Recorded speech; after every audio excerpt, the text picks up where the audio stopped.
Bom, gente, vamos começar hoje. Primeiro pedir a Deus proteção para que consigamos desenvolver essa palestra dentro da nossa programação, os espíritos dessa casa que também nos protejam. Hoje leremos As Dores da Alma, o capítulo sobre o medo.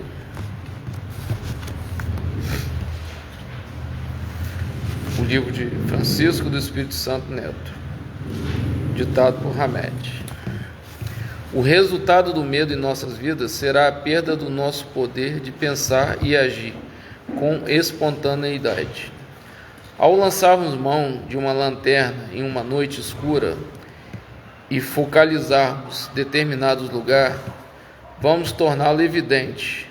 Quando destacamos algo, convergimos todas as nossas percepções mais íntimas para o motivo de nossa atenção, e ao examiná-lo, estaremos estabelecendo profundas ligações mentais através do nosso olhar ligado a seu lugar específico. Focalizando com a lanterna de nossas atenções os lugares, as pessoas, os fatos, os eventos e as coisas em geral, significa que estaremos enfatizando para nós mesmos o que queremos que a vida nos mostre e nos forneça. O Espírito unicamente vê e ouve o que quer. Dizemos isto de um ponto de vista geral e, em particular, com referência aos espíritos elevados. A percepção é um atributo do espírito. Quanto maior o estado de consciência do indivíduo, maior será a sua capacidade de perceber a vida, que não se limita apenas aos fragmentos da realidade, mas sim à realidade plena. Colocar a nossa atenção nas coisas da vida é fator importante para o nosso desenvolvimento mental, emocional e espiritual. Todavia, é necessário saber direcionar convenientemente nossa percepção e atenção no momento exato para o lugar certo. Quanto mais pensarmos e voltarmos nossa atenção para as calamidades e desastres, mais teremos a impressão de que o mundo está limitado à nossa pessoal maneira catastrófica de vê-lo e senti-lo. Nas oportunidades de crescimento que nos oferecem nossas experiências, temos a possibilidade de validar e potencializar determinadas crenças e conceitos que poderão nos desestruturar psiquicamente, levando-nos a uma verdadeira hipnose mental. A partir disso, esquecemos-nos de visualizar o restante do mundo que nos cerca. Passamos a viver simplesmente voltados para a opinião que adotamos como única verdade. Assustados e amedrontados entre constantes atmosferas de receio e apreensão. É o foco, né? Se a gente focar numa coisa, a nossa mentalidade, a nossa mente irá para aquela coisa. Se focarmos em coisas boas, teremos sempre coisas boas. Se focarmos em coisas, doenças, em coisas que nos trazem para baixo, certamente estaremos caminhando nesse caminho. Em muitas ocasiões, ficamos parados à margem do caminho, focalizando nossos conflitos, dificuldades e problemas, deixando a vida girar em torno deles. Colocamos nossos dilemas como peças centrais, e quando essas forças conflitantes começam a nos ameaçar, sentimos-nos apavorados. Você quer sair de uma situação ruim, aí você começa a resolver outra. Se você focar num problema só e ficar ali alimentando aquele problema, sua vida praticamente fica paralisada. Se você está com o mundo empresarial, tem muito disso, né? Porque são tantos problemas, aí quando você sai daquele foco, você vai para outra coisa, sua cabeça ilumina, aí você começa a refletir melhor, inclusive a situação que você estava. Então, desfocar do problema é um grande caminho para enxergar um horizonte que tem a solução. A gente faz muito isso no trabalho. A gente está ali naquele problema, pepino para resolver um problema gravíssimo. A gente desfoca. A gente olha para o... amanhã tem uma comemoração. Sua cabeça já incendeia diferente, é fantástico, né? O resultado do medo em nossas vidas será a perda do nosso poder de pensar e agir com espontaneidade, pois quem decidirá como e quando devemos atuar será a atmosfera do temor que nos envolve. Ancorados pelo receio e pela desconfiança, criamos resistências, obstáculos e tropeços que nos impedem de avançar. Passamos então a não viver novas experiências, não receber novos pensamentos e não fazer novas amizades, estacionando e dificultando nossa caminhada e progresso íntimo. As sensações do medo sobrecarregam as energias dos chakras, do plexo solar e do cardíaco, provocando quase sempre uma impressão de vácuo no estômago e um descontrole nas batidas do coração. Contudo, não seríamos afetados por nenhum acontecimento de maneira tão desgastante se estivéssemos centrados em nós mesmos. Nosso centro não é nossa mente, nem nossos sentimentos ou emoções, mas é, em verdade, nossa alma, a essência divina por meio da qual testemunhamos tudo o que ocorre dentro e fora de nós. Não podemos nos paralisar à frente de um problema, de um medo. Temos que abrir nossa mente para a reflexão. Só assim a gente sai de um dilema, de um problema sério. Muitas vezes a gente está dentro da gente aprisionado com a depressão, com uma situação, né, com a perda, mas a gente não pode individualizar a nossa mente, o nosso foco. A gente tem que abrir a mente. Só assim a gente consegue enfrentar melhor as situações. Problemas todos temos, mas temos que desfocar. Cada um vê o universo das coisas pelo que é. Vemos o mundo e as criaturas segundo o nível de desenvolvimento da consciência em que vivemos. Quanto maior esse nível, mais estaremos centrados e vivendo estáveis e tranquilos. Quanto menor, mais teremos um juízo primário de tudo e uma estreita visão dos fatos das pessoas. Aprendendo a focalizar e a desfocalizar nossas crises, traumas, medos, perdas e dificuldades, bem como os acontecimentos desastrosos do cotidiano, dando-lhes a devida importância e regulando o tempo necessário, a fim de analisá-los proveitosamente, teremos metas sempre adequadas e seguras que favorecerão nosso progresso espiritual. Não devemos jamais subestimá-los ou ignorá-los. Lembremos-nos de que a beleza não está somente nas flores do jardim, mas antes de tudo nos olhos de quem se admira.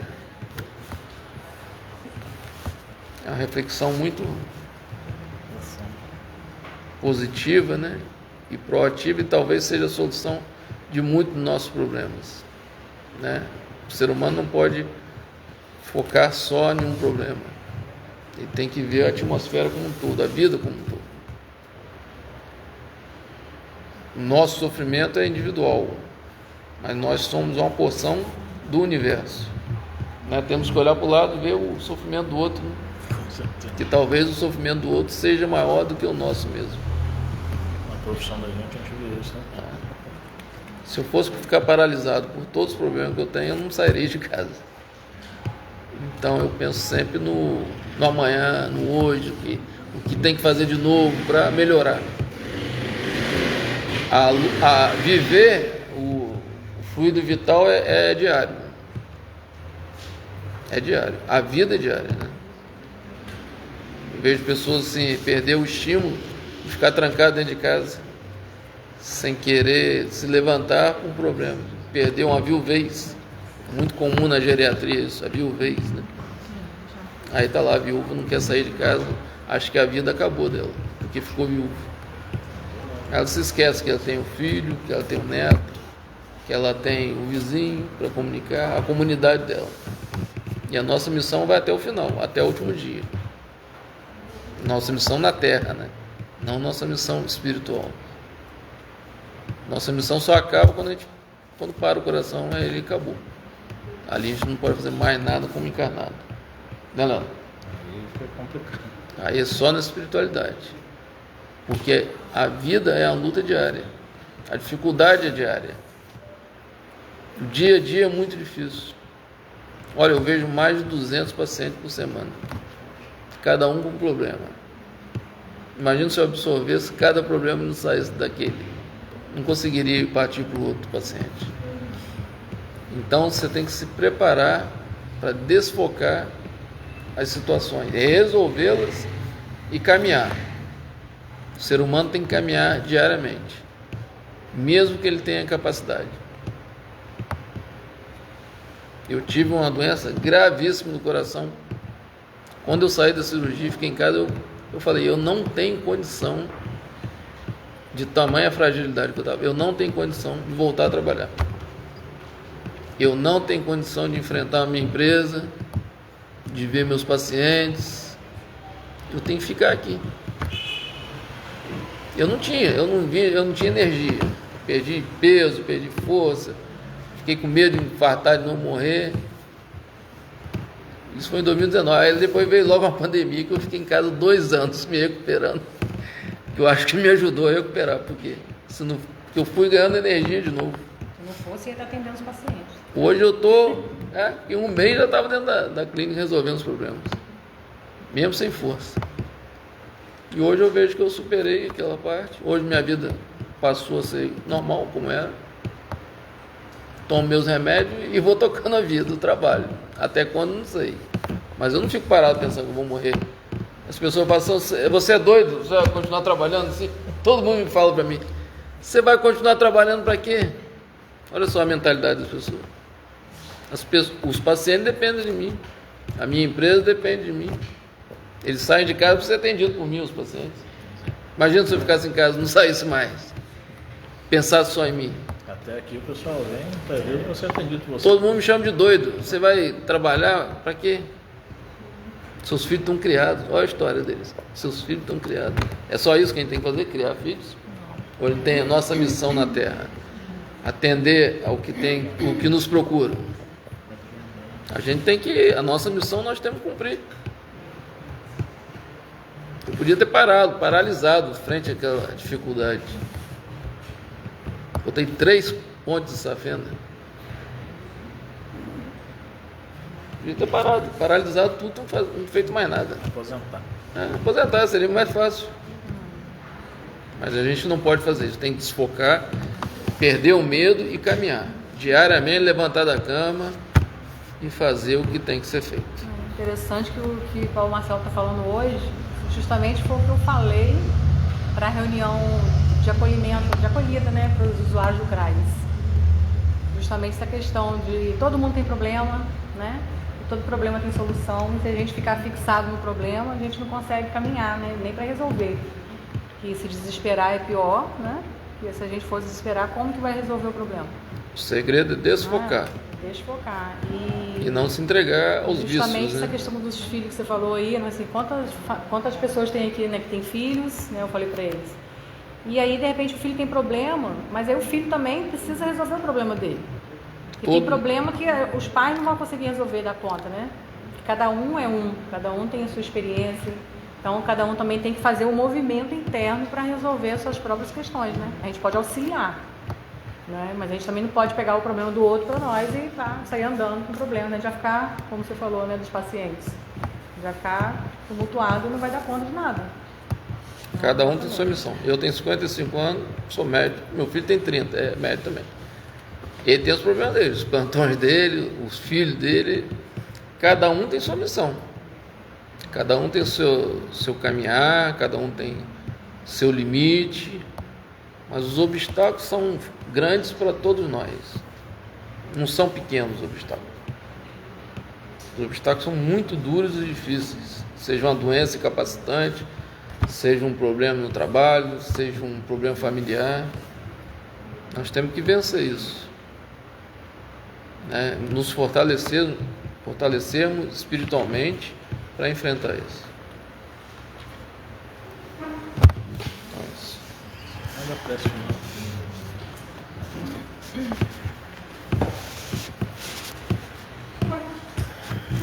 Querido Deus, que nos deu uma imagem fortificante para a nossa terra, que é Jesus Cristo, o Espírito maior, e que nele a gente se inspira o dia a dia, que eu agradeço aqui por toda essa reunião hoje, essa inspiração para falar e dizer às pessoas o que precisava ser dito. E obrigado, Deus, por nos proteger, nos guiar e nos amar. Vamos encerrando então a nossa primeira fase da nossa reunião hoje. Amém.